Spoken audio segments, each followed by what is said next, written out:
ច្រើនបងប្អូនជួយសៀម្នាក់មួយម្នាក់3 ដងបាទបងប្អូនគ្នាថ្ងៃនេះមកលក់នៅអាងកំពីងពួយបងប្អូនបាទហ្នឹងហើយទំនប់អាងកំពីងពួយបាទមកជួយទិញខ្ញុំផងបងប្អូនគ្នាដល់កន្លែងចិត្តស្ពានហ្នឹងកន្លែងផ្លូវឡើងបាទពូពីការ៉ាសាំងមកឡើងពីកន្លែងផ្លូវទូលមកដល់កន្លែងហ្នឹងមកនេះកន្លែងឡើងបាទនេះបាទចាំមកជួយទិញខ្ញុំបាទ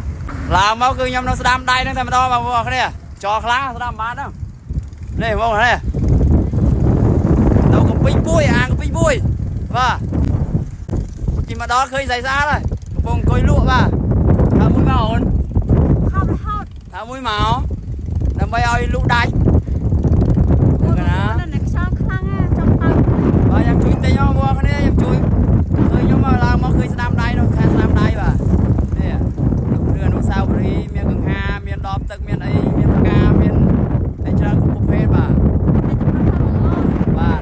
អរគុណច្រើនទិញផងមិនអត់ឲ្យទិញទេអត់លក់ទេបាទអញ្ចឹងអរគុណច្រើនបាទអរគុណច្រើនបងប្អូនគ្នាជួយសៀម្នាក់មួយម្នាក់3 ដងសៀម្នាក់3 ដងអរគុណបងប្អូនគ្នា